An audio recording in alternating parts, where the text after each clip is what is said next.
Hooligans adalah istilah atau sebutan bagi para supporter fanatik dari sebuah tim sepak bola di mana mereka kerap membuat kericuhan yang menyebabkan kerusakan di tempat umum, yang biasanya hal itu terjadi akibat seseorang terlalu mengidolakan, mengagung-agungkan, melebih-lebihkan, mendewa-dewakan sesuatu melebihi Tuhan yang Maha Kuasa.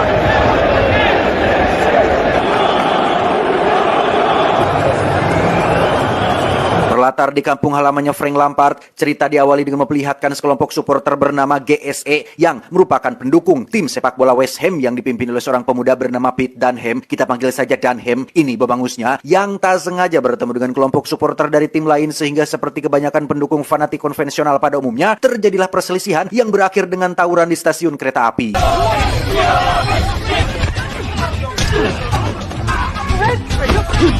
Dan inilah Green Street Hooligans. Beralih ke Amerika Serikat, kita akan diperkenalkan pada seorang mahasiswa jurnalisme bernama Matt Buckner yang baru saja dikeluarkan dari kampusnya gara-gara ketahuan menyimpan barang terlarang yaitu narkoba, yang pada kenyataannya narkoba tersebut adalah milik teman sekamarnya bernama Jeremy. Ini bebenguknya yang merupakan anak dari seorang pejabat. Jeremy sengaja mengkambing hitamkan Matt sebagai pelakunya dan sempat memberikan sejumlah uang sebagai ganti ruginya. Sebenarnya Matt melakukan pengorbanan ini secara terpaksa, tetapi karena Jeremy terus mengemis minta tolong, Matt yang kasihan pun mengcumponan keinginan Jeremy demi agar nama baik dan jabatan ayahnya tidak tercoreng.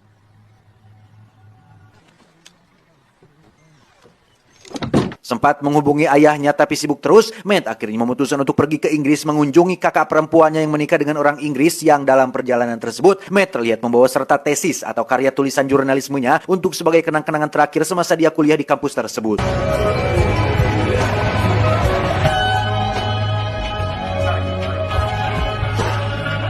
Tiba di Inggris, Matt langsung disambut oleh sang kakak perempuan bernama Shannon, yang dalam perjalanan menuju ke rumah, Matt pun menceritakan fakta sebenarnya alasan tentang kenapa dirinya dikeluarkan dari kampus. Tiba di rumah, kita akan diperkenalkan pada suami kakaknya yang bernama Steve, dan tak lama muncullah seorang fanatik sepak bola yang tak lain tak bukan adalah Dunham, yang ternyata adalah adik kandung dari Steve alias kakak iparnya sendiri. What's up? Good to meet you. Meski di circle-nya Dunham dianggap sebagai ketua kelompok supporter, di rumah dia tidak lebih dari hanya seorang pria pengangguran yang sangat beban dan tidak boga kaera, hidup dari uang yang diberikan oleh Steve kakaknya, yang karena malam ini Steve punya acara intim bersama Shannon, Dunham pun diminta untuk membawa Matt jalan-jalan keluar dengan si Matt yang diberikan sejumlah uang untuk mereka berdua bersenang-senang. Come on, man. Yeah, have a good time. See ya. Tak ingin mengasuh seorang Yankee atau sebutan untuk orang Amerika Serikat, Dunham sempat menawarkan kesepakatan untuk membagi dua uang tersebut dan bersenang-senang di tempat yang berbeda masing-masing. Namun Matt yang memegang teguh amanah dari Stephen menolak ide tersebut hingga terjadilah sedikit perkelahian kecil yang pada akhirnya mereka berdua pun tetap bersama. Cops!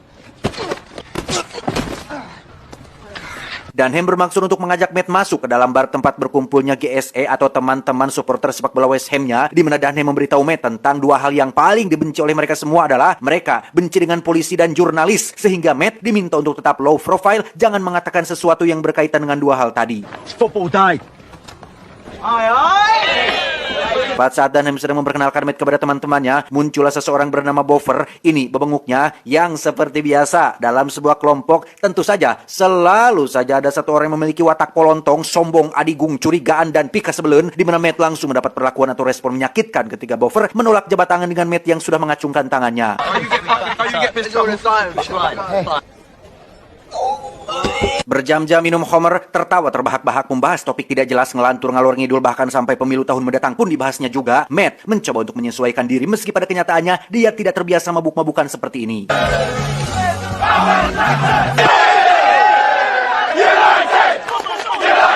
Tepat saat Matt sedang berada di toilet, muncullah Bover yang sepertinya memang benar-benar tidak suka terhadap Matt. Hal itu dibuktikan ketika Bover dengan belak-belakan mengatakan bahwa dirinya benci dengan orang luar, yang ketegangan tersebut diakhiri dengan sebuah sikap adab atau attitude yang sangat buruk ketika Bover melempar puntung rokoknya seenak jidat.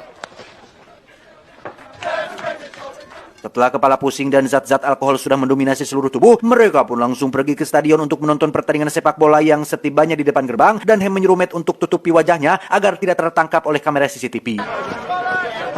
Keep your head down. Pada saat pertandingan sedang berlangsung, Bover terlihat sudah menyamar menjadi salah satu kru stadion, yang disinilah job desk atau tugas utama para hooligans diperlihatkan, yang memang selain nganggur dan minum minuman keras, mereka memiliki peran untuk menimbulkan terjadinya keributan, di mana Bover sengaja mendatangi tribun supporter musuh untuk memancing emosi mereka agar terjadi kericuhan sesuai yang diharapkan.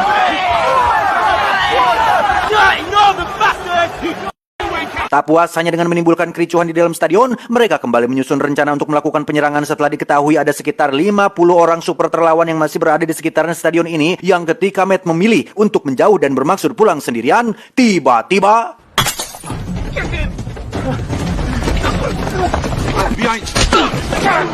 beruntung ada Dunham yang datang membantu sehingga Matt berhasil diselamatkan dan langsung diajak masuk ke dalam mobil, tetapi tak terima dengan hal itu, Dunham dan kawan-kawan pun turun dari mobil untuk mengejarnya, dan ternyata si pelempar batu barusan tidak sendiri, melainkan membawa banyak pasukannya yang sudah siap tawuran, yang di sini Matt sempat ciut nyalinya gara-gara jumlah musuh yang jauh lebih banyak, tetapi Dunham berhasil membakar semangat Matt dengan mengatakan bahwa untuk jadi laki-laki sejati, kau harus punya nyali dan berkelahi masih lebih baik dibandingkan dengan coli.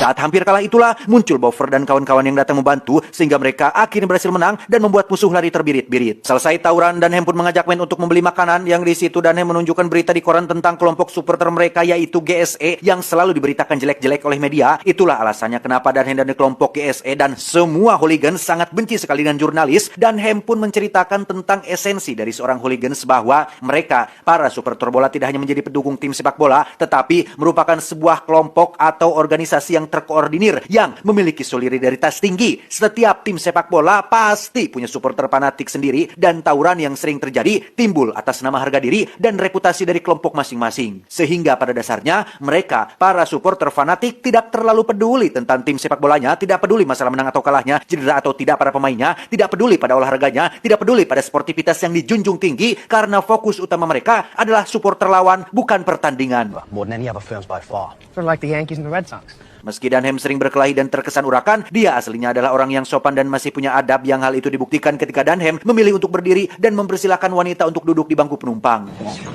Yeah, let's sit down. Thank you. Tiba di rumah, Steve benar-benar sangat marah ketika melihat wajah adik dari istrinya penuh luka-luka sehabis berkelahi, dan dia juga sudah bisa menebak jika ini adalah ulah dari adik badungnya yang membawa Matt ke hal-hal yang tidak benar. Yang ketika Dunham mulai mengejek Matt sebagai pengecut yang tak punya nyali, disitulah Steve mulai menunjukkan watak kerasnya hingga terjadilah keributan yang pada akhirnya membuat Matt dan Dunham diusir dari rumah tersebut. Shannon, sang teteh, pun sempat melarang adiknya untuk pergi, tetapi Matt yang memandang Dunham sebagai orang baik pun lebih respek terhadapnya ketimbang kakak iparnya, sehingga ia memutuskan untuk keluar dari rumah ini dan tinggal di tempatnya si Dunham. Matt? Please don't. Well, that weren't the smartest of moves, mate. Tiba di markas, Dunham hampir terpancing emosi ketika Boffer mengejek mereka berdua sebagai pasangan homreng karena selalu pergi berduaan. Beruntung keduanya langsung disapih sehingga keributan tidak benar-benar terjadi. Beers, boys.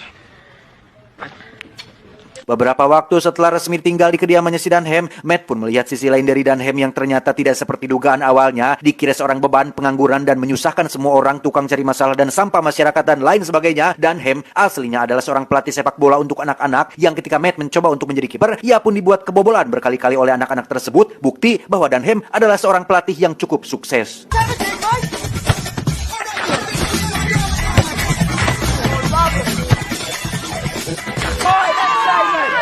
Saat sedang berada di markas, Boffer kembali merasa iri dan dengki saat melihat Matt begitu dekat dengan Dunham dan kawan-kawan, sehingga ia pun memilih untuk menjauh, pergi ke lokasi atau wilayah yang sangat tidak worth it, yaitu wilayah supporter musuh bernama Millwall Bushwhacker, yang merupakan supporter untuk tim sepak bola Millwall yang dipimpin oleh seorang bapak-bapak bernama Tommy. Ini bebenguknya, diketahui Millwall dan GSE sudah 10 tahun tidak bertemu sejak tragedi mengerikan ketika anak kandung Tommy tewas dalam tawuran. Entah seperti apa kronologinya, tapi yang jelas Tommy menjadi seseorang yang sangat tidak terkendali, yang hal itu terbukti ketika bagaimana dia hampir menghajar salah satu pengunjung restoran gara-gara mengobrol dan tertawa terlalu keras. You can't tell me. Kedatangan Boffer ke wilayah Tommy jelas bukan tanpa alasan, karena tidak mungkin dia mengambil resiko dan jauh-jauh datang ke sini hanya untuk makan bubur kacang. Entah apa tujuan Boffer yang sebenarnya. Tommy segera pergi setelah pemilik restoran memanggil aparat kepolisian. Keesokannya, Dunham dan kelompok GSE terlihat sudah berada di dalam kereta menuju lokasi pertandingan yang berada di kota lain, di mana Matt ujuk-ujuk ikut tanpa diundang, yang hal itu kembali membuat Boffer merasa sangat jengkel. Tetapi karena Dunham dan yang lain menerimanya dengan baik, Boffer tak bisa berbuat apa-apa. Who's calling what in? Tak lama, Dunham pun mendapat telepon dari salah satu teman di lokasi tujuan yang memberitahu jika supporter Manchester United sedang menunggu kedatangan mereka di stasiun dan jumlahnya ada sekitar 40-50 orang. Tak ingin masuk ke dalam jebakan, mereka pun turun lebih dulu di stasiun sebelumnya yang ketika mereka semua stuck tak menemukan kendaraan umum untuk pergi ke sana. Matt yang melihat sebuah mobil box pun memiliki ide untuk menyergap kelompok Manchester United dari belakang yang meskipun jumlah mereka lebih sedikit, setidaknya mereka bisa melakukan serangan kejutan untuk membuat kelompok GS ini menjadi lebih tenar.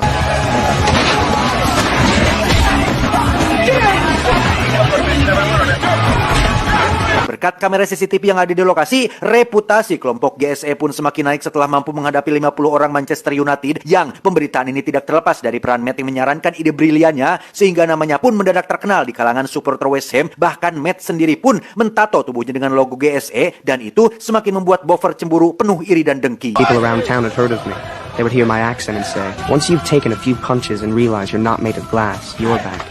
It's knowing that you have your friends. Ketika Matt berkunjung ke rumah Shannon, muncullah seseorang yang sangat tidak diduga-duga kedatangannya, yaitu sang ayah yang datang untuk menjenguk mereka berdua. Yang setelah berdebat mengenai sikap sang ayah yang terlalu sibuk dengan pekerjaannya, Matt diajak untuk mengunjungi London Times atau pusatnya penerbitan berita surat kabar dan tempat berkumpulnya para jurnalis. Dengan harapan Matt bisa berkenalan dengan salah satu orang dalam dan punya kesempatan untuk memulai kembali karirnya sebagai seorang jurnalis.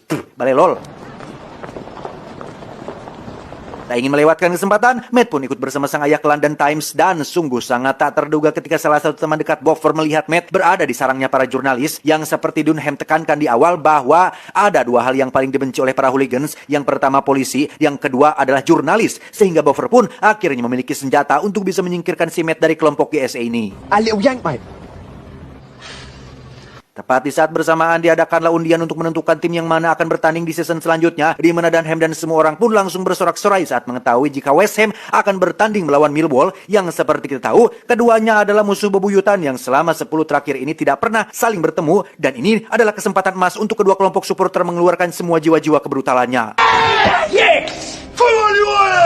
Kembali ke Matt dan sang ayah yang tengah mengobrol seputar dunia jurnalisme tepat saat Steve baru saja pulang bekerja. Mendengar percakapan mereka berdua, Steve pun menjadi penasaran tentang jurusan apa sih Bun yang sebenarnya Matt ambil di kampusnya. Yang alangkah terkejutnya Steve saat Shannon mengatakan jika Matt adalah seorang mahasiswi jurnalisme, sehingga ia pun buru-buru pergi ke markas JSE untuk menjemput Matt dari tempat tersebut.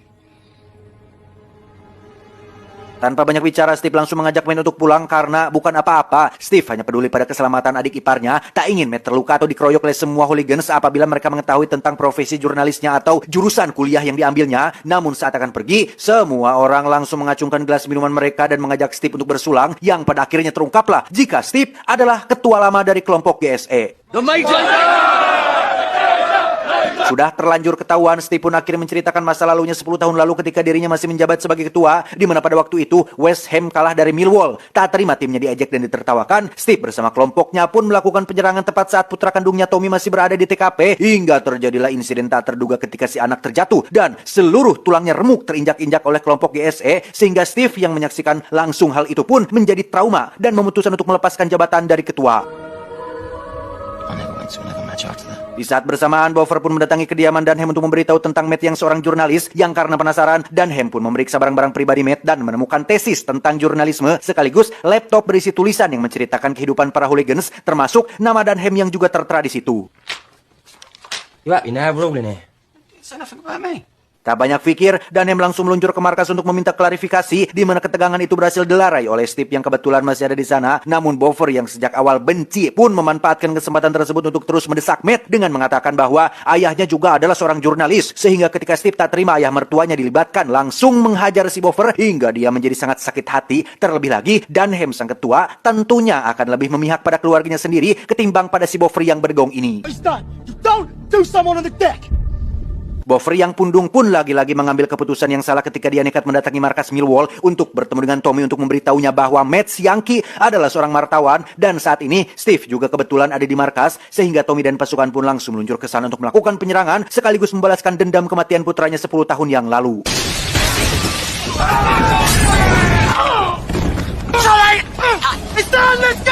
Dan ya, Steve pun mengalami cedera parah saat Tommy menikam lehernya menggunakan pecahan botol, sehingga ia pun segera dilarikan ke rumah sakit dengan Shannon yang tentu saja dibuat panik, marah, dan memukuli Dunham atas apa yang telah terjadi pada kakaknya. Sick!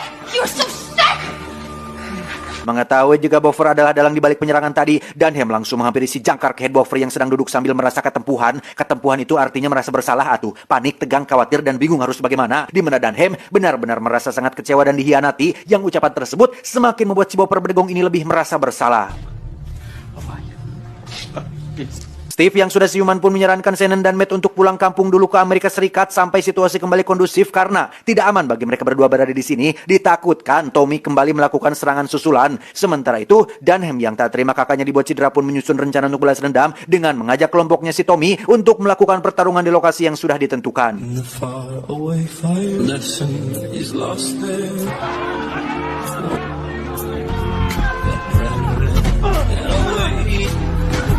Tawuran pun berlangsung sengit dan menegangkan dengan tetap mematuhi aturan untuk tidak menggunakan barang atau senjata tajam karena pada dasarnya mereka, para hooligans, hanya bermaksud untuk saling menyakiti dan menciderai lawannya tanpa ada niatan untuk menghilangkan nyawa dan yang paling terpenting, tahu tempat, tidak tawuran di tempat umum, merusak fasilitas, mengganggu lalu lintas seperti bocah-bocah Nora tak tahu diri layaknya para jagoan di negara Wakanda yang sok-sokan gelut bawa parang tengah jalan. Cuy, mereka para hooligans masih punya etika untuk membrutal dalam batas-batas dan koridor tertentu.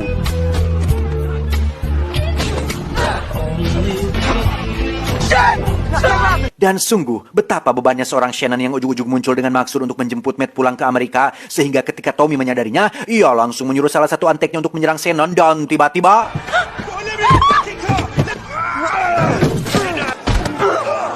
Saat Matt dan Boffer sedang sibuk menghajar si antek itulah, Tommy pun berjalan ke arah mobil Shannon untuk melakukannya dengan tangannya sendiri, di mana Dunham yang melihat kakak iparnya sedang terancam pun langsung mencegah itu dengan mengalihkan perhatian Tommy dengan cara memancing emosinya, mengatakan bahwa putranya mati oleh karena kelalaian Tommy sendiri yang tidak bisa melindunginya seperti seorang pria sejati, sehingga ketika almarhum putranya disebut-sebut, Tommy yang dikenal brutal pun menjadi sangat tidak terkendali hingga dia memukuli Dunham dengan penuh amarah dan... Ya, tawuran pun langsung terhenti saat mereka semua menyadari jika Tommy sudah kebablasan yang menyebabkan Dunham tewas di lokasi. Matt dan Shannon berhasil melarikan diri dan sudah aman dari bahaya, sementara Boffer dan kawan-kawan termasuk pihak musuh hanya bisa terdiam melihat tawuran ini sudah memakan satu korban jiwa.